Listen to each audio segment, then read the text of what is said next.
Let me start with a question that I've been struck by having kind of watched the odyssey of those with chronic disease over the years, really beginning in those Gray Panther days and then over the years. And what you bump up against first is the staggering burden, the truly staggering burden on patients and families. They have the disease, and then they have to try to figure out how to make their way through, as you, Ms. Dempsey, said so eloquently, and you, Ms. Lehman, try to make your way through this sort of maze of treatments and medications and appointments. And it just strikes me, it's like the system puts this gigantic boulder on your back, this overwhelming burden on your back when you're trying to deal with chronic disease. And patients have several physicians. They've got this, I always called it a mountain of prescriptions, but I guess I got to rename it now that I see tray after tray over there, Ms. Dempsey, consuming the witness table. And I guess they just delivered a phone book the other day to the staff, and people now have medical records the size of phone books. So the first question I'd like to see if we can get our arms around as we try to move forward, and as I've indicated, there's senators here who've been really passionately interested in these issues. Senator Stabenow, for example, and Senator Toomey on this Alzheimer's issue. Senator Casey looking at chronic disease for young people, and others. Senator Isaacson teaming up with me. There are a lot of senators who care about this issue.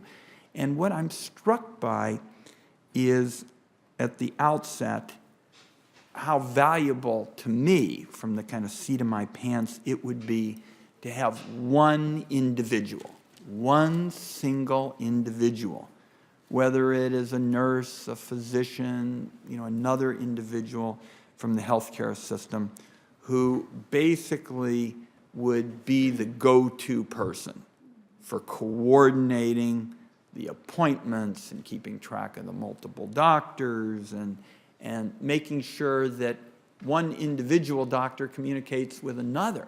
That was the whole point of the electronic medical record. You didn't want Dr. 3 have to repeat all the stuff that Dr. 2 and Dr. 1 did. But we're still trying to make sure that interconnection is there. So let's start with you, Ms. Dempsey, and you, Mrs. Lehman, to get on the record how valuable it would be to you two to have one single individual, and then we can have the debate about who it ought to be, but to have one single individual be that go-to person to coordinate the array of visits and services and the like. Let's start with you, Ms. Dempsey. It would be life-changing. It would be absolutely wonderful to be able to, I guess, free up some of my time and maybe even relax enough to know that I don't have to follow step behind everyone foot for foot to make sure that things are done and make sure that my care is at the top of the list. If I had that one person that is the go-to person that would make sure that everything was done correctly and everything was coordinated between everyone else, it's just invaluable. And you, Mrs. Lehman. Not only, excuse me, would it be life-changing, it would be life-giving. Because most of my time is spent feeling overwhelmed. Where do I call for this? Where do I call for that? We're now looking at long-term care. How are we going to do that? This is a very huge issue. I want to keep Ken at home with me. I want to be his caregiver, but I'm going to need help. He's considerably weighs more than I, and I am going to need help. And I find this very, very overwhelming. If I had one person to whom I could call and say, how can we do this? How can you help me? I would so appreciate that. Well, thank you both, and I'm going to have plenty of other questions after I make sure my colleagues get a turn. But that literally, since those kind of Gray Panther days, struck me as the prerequisite to turning this around. You all have called it, life-changing and life, giving. I just would like to take some of that boulder off your shoulders. When you're dealing with the conditions that you've described this morning, and you got to figure out how to navigate this Byzantine, health system. I saw it with my mother, and I said to myself at one point, so, here I am. I'm a United States Senator. That's a pretty important position. Everybody in the healthcare system knew about it. And my mother got a master's degree from Yale, and we were in her hometown where I played basketball. And I said to myself, if it is this hard for somebody like me and a family, what's it like for everybody else who's not starting with that? Exactly. That's what we've got to turn around. So let me allow my friends to have at it. Next is Senator Stabenow, and you should know she's done extraordinary work on Alzheimer's. I don't think a month goes by without Senator Stabenow talking to me about what we ought to be doing on this committee about Alzheimer's. Let me go to the next question. We'll involve you in this. Ms. DeMars is one of the payers and employers. We've talked a lot about Medicare, for example, which I've put a special focus on, but chronic disease is often diagnosed well before a patient becomes Medicare eligible. In your view, what strategies can the committee pursue, again, in a bipartisan kind of fashion, so that when individuals age into the Medicare program, they're going to be healthier than they would have been otherwise? Well, I think the transition to Medicare and the health status of people coming into Medicare, of course, is contingent upon the health care and the lifestyles that they're living prior to Medicare age. So I'm thinking about an answer to your question that how could Congress help promote better health pre-Medicare for people with chronic conditions? For employers, we focus on early detection. As I said earlier, we have a vested interest in the health of our workforce, and so focus on things like health risk appraisals with biometric screenings, which oftentimes detect or identify You all undetected. offer those biometric screenings? That sounds... Yes, many of our member companies do annual biometric screenings at work. For a couple of reasons. The first is, as an employer, they want to understand the aggregate health of their employee population and use that baseline data as a way to monitor the impact of workplace-based wellness and health promotion programs. But conducting those biometric screenings also provide individual information, confidential information to each of the participants. And unfortunately, or fortunately, oftentimes people are learning that they have a chronic condition for the first time through that biometric screening. So early detection is key. And then optimal management once people are diagnosed. One of the things that the Alliance is doing is realigning how we pay physicians based on optimal care of diabetes, a measure that we're using. So that addresses early detection and only begins to address the need to realign financial incentives. Then there is the whole, how do we help people live healthier lifestyles? And that is a complicated question. Employers work on that because they have people there during the workday, but it's a much bigger issue than one that employers can tackle alone. I very much would like to follow up with you, and I'm glad you're on the program, because we clearly want to see if we can come up with some fresh, creative ways to involve employers in this. I think we all understand that many of the underlying challenges, patients face when interacting with the healthcare system are present for both the Medicare and the non-Medicare population. And to the extent that we can find a way, as I describe it, to age into Medicare with having played offense to the greatest extent possible, as you talked about with biometric screenings and the treatment kind of approaches, I think that makes a lot of sense. So we're very interested in working with all of you, the employers. That's excellent. I think there's great opportunities for alignment between public sector and commercial employers who share the same interests in promoting health and optimal health care at an affordable cost. Let's turn to another topic that is really not for the faint-hearted, but we have to figure out how to make additional progress, and that is how we ought to go about using this array of health information technology. I call it the treasure trove that we now have of all this technology. It's electronic, medical records, and ideally this would be good for patients because patients would have this information.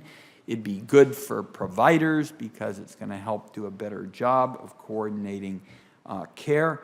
Also, Ms. DeMars made a point, and I'm interested about the Medicare claims data and how you use that. So why don't we just see if we can bring the four of you into this discussion about the health information technology, and start with you, Ms. Dempsey, and you, Mrs. Lehman, with respect to your ability to access all this medical information from the various doctors.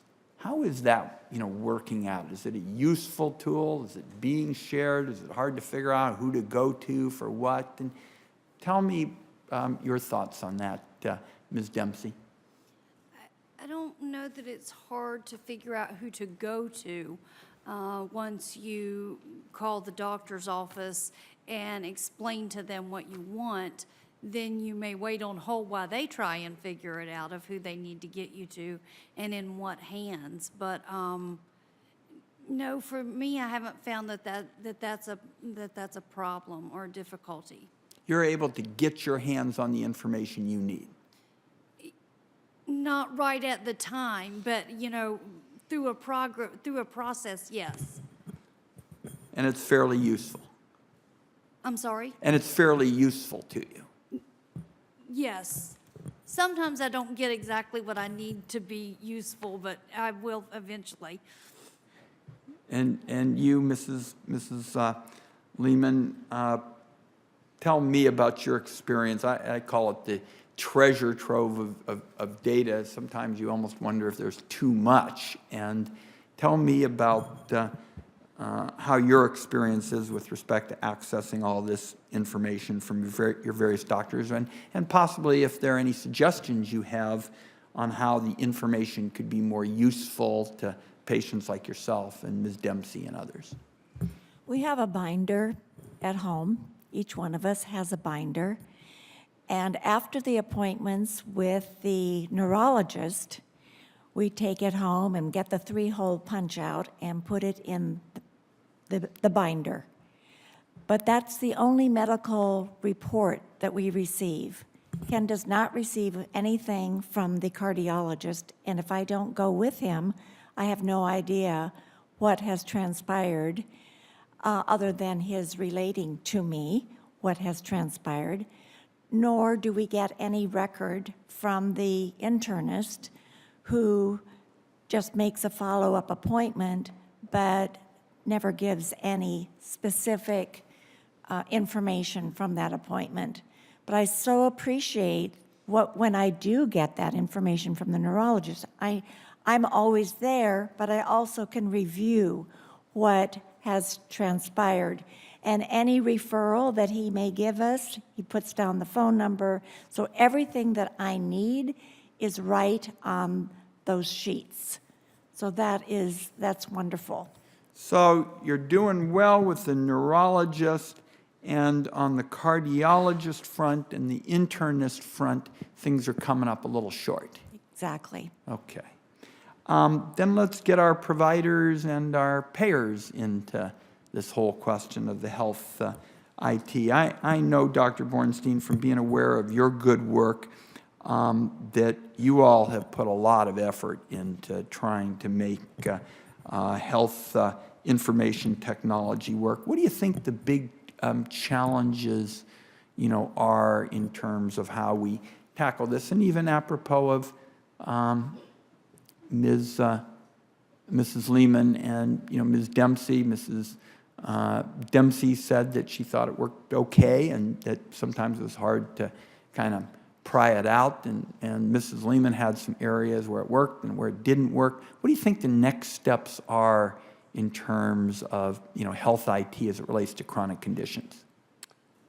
As you say, it's not for the faint of heart, and it's a big topic. But I think exactly as you heard from Ms. Dempsey and Ms. Lehman, America's in a state of transition, and providers are at different points in that transition.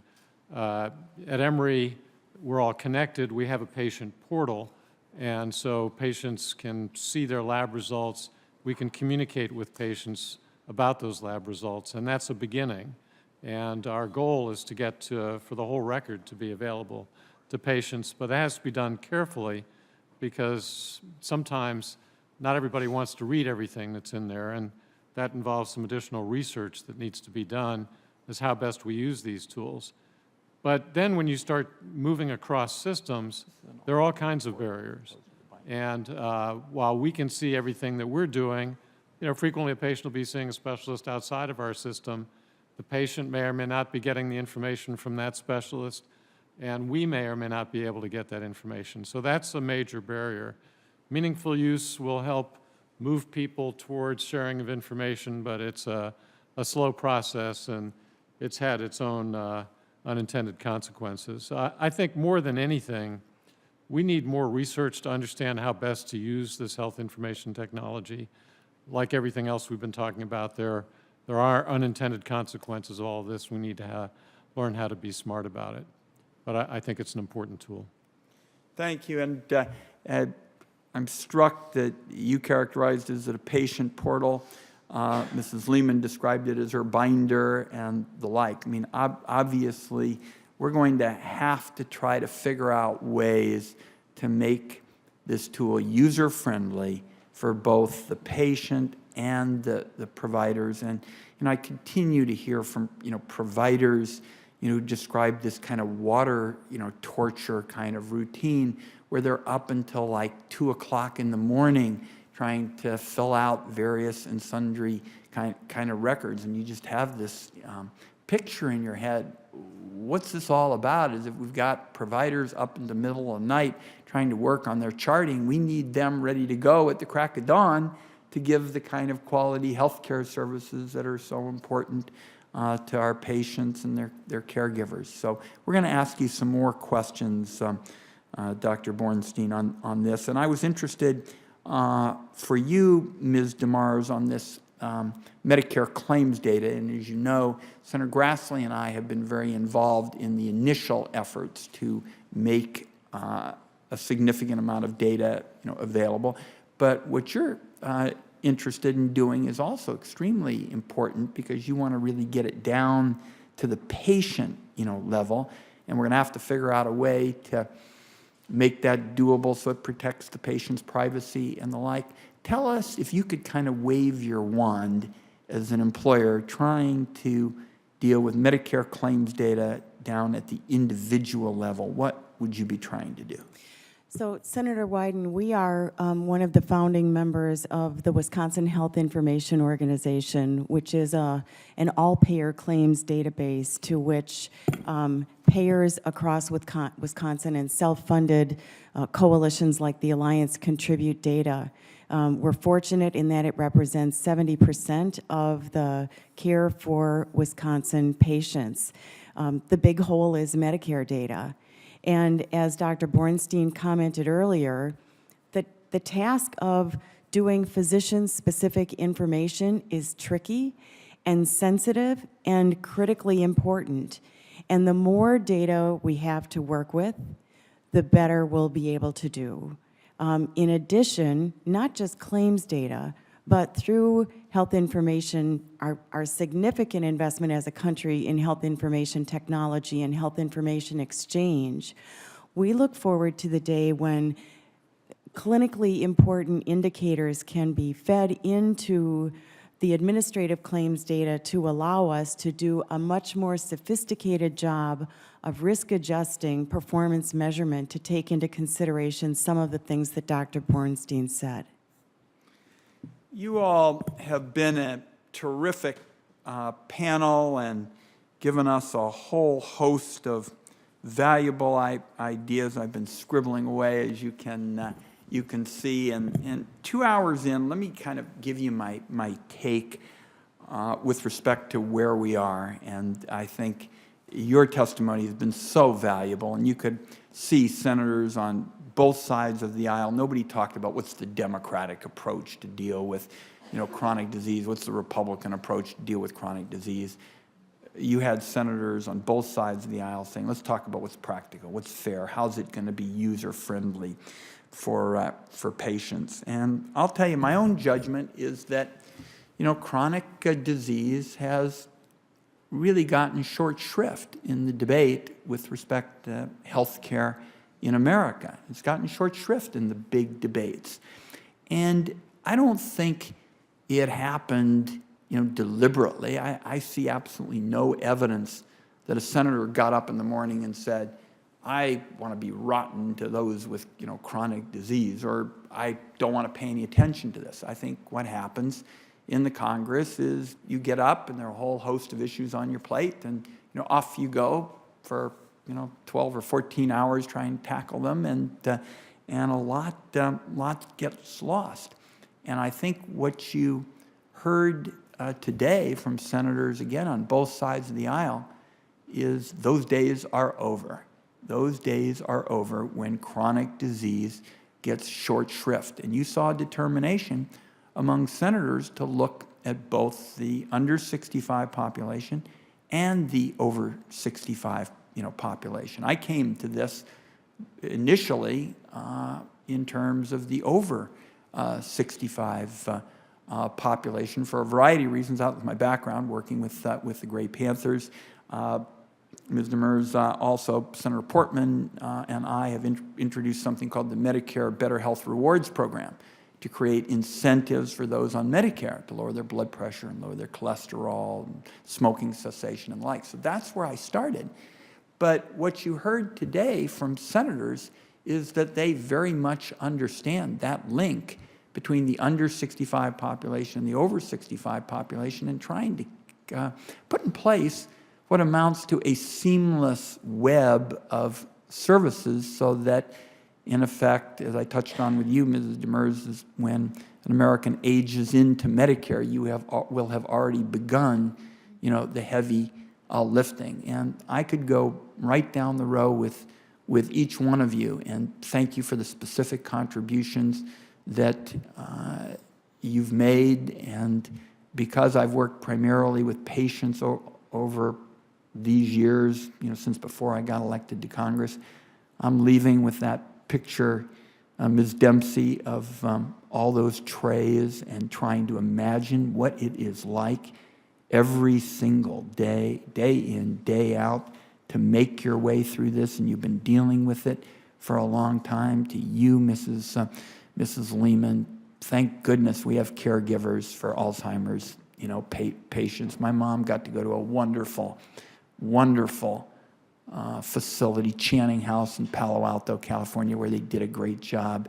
I'm a senator, and this is the area I specialize in. And my goodness, so many patients don't have what your husband has. So thank goodness for you. And Dr. Bornstein, you've been with us. You've been with Senator Isaacson and I since this journey began. And we very much appreciate the good counsel you've given us. And to you, Ms. Demers, we hadn't met before today, but you sure account well for the employers. I know Senator Hatch urged us to have you on the panel, and I'm sure glad that he did. So the days when chronic disease got short shrift in the debates about health care, in America and in the Congress are now, with this panel, they are officially over, and you all have sort of been present to get this launch off in the right direction. So I thank you, God bless, and the hearing's adjourned.